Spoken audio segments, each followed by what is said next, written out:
Hey everyone, it's Danny Schur, composer, producer, co-writer of the Stan movie musical.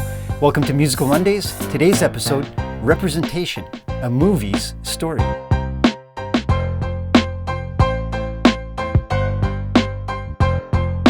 Stan comes to the United States on December 1st, 2020. There's a ticket link in the comments below, and here's our Meet the Cast video. So I'm coming to you from Winnipeg, Canada, center of the continent, where the Stan movie musical is set against the 1919 Winnipeg General Strike. Winnipeg is known as the Chicago of the North. We're a pretty multicultural place. In fact, North America's longest running multicultural festival, called Folklorama, is in Winnipeg. And we're the home of the Canadian Museum for Human Rights. So imagine the gasp in Winnipeg when Maclean's, Canada's national news magazine, in January 2015 proclaimed in headline, Winnipeg, Canada's most racist city.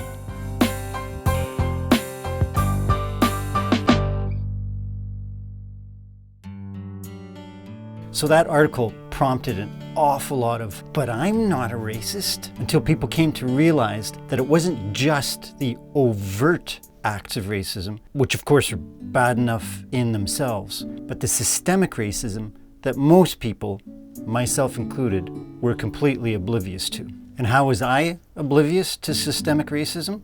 My 2005 stage musical Strike, on which the Stan movie is based, had only white characters, even though I know there was a huge Indigenous and Black population in Winnipeg in 1919. It wasn't an intentional act of malevolence, but it was certainly an act of omission that I came to regret. I'll let our director Robert Atatouille in Hollywood tell the rest of the story. Hi, I'm Rob Atatouille, the director of Stand. You know, one of the things that drew me to the screenplay was the whole aspect of the union and struggle of the working class, and how when you unite, you're able to overcome all of these different conflicts. Other workers in this city are done waiting for a promise that never comes. Is it not time to stand together and demand our rights? But at the same time, when I read the screenplay, I noted that there were really of no people of color in the story. And so I'd asked Rick and Dan, why that had happened. And it was interesting because when they looked at the history books at the time in 1919, there really weren't any pictures with people of color associated with any of those events. And so what I explained to them is that it's like what you need to do sometimes when doing a historical picture is widen the lens. Because quite often, the photographer of the time really didn't see the need to include people of color, Indigenous people, certain working class people as well. There was that bias. And once we looked into the history of Canada in terms of the people of color, there were plenty of photographs, but they were all excluded from being in these particular so-called historical documents.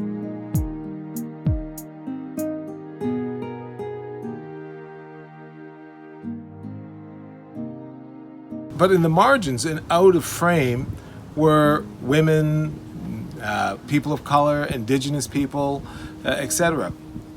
And so their contributions were often overlooked. And so we investigated which characters in the story could be better represented either through a person of color or an Indigenous, and we decided that we'd create this character of Emma. But ma'am, I've been working here for 7 years, and not once have you offered me a raise. In the script originally, it was a character who was white and Irish, and she had one song, and we took her character and expanded her to become one of the leading characters and made her an African-American woman whose family had come up to Canada around the 1900s to get away from all the race tensions in Oklahoma. My family came from Oklahoma 10 years ago, running from lynchings.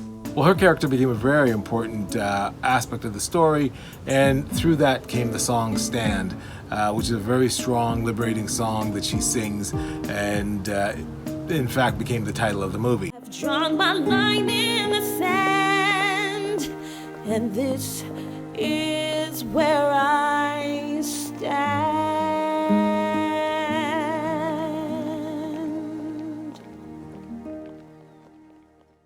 As well, we looked at other characters that we could modify to better represent the Canadian mosaic, and we looked at this character of Gabriel, again originally played by a white Irish character who'd come back from the war, we decided that so many Métis had served during World War I that we'd make this character Métis. Kill enough men up close, you realize they're the same as you. And Gabriel, who plays the role of Gabriel, is Métis himself, and was really able to bring some true conviction to this role, which I think is so important for the story. Representation is important. Art is a conversation. The more perspectives you bring to a conversation, the stronger it is. In our case, it was better history. We got to tell the story of the Oklahoma refugees and the Great Migration, which is Emma Jones's story. We got to tell the story of Gabriel and the Métis and Indigenous veterans of the First World War. And audiences care and notice. Check out this clip of some of the audience from our premiere in Toronto in 2019. Honestly, it was a really good movie. I thought the character development was strong. I thought the vocals were amazing. I thought the story kind of flowed, and there was a lot of really good representation in terms of the cast. Really enjoyed the perspective of the double consciousness with the soldier and how he identified as Indigenous and also identified as being a soldier, that people can accept him as one of normalcy and not as other.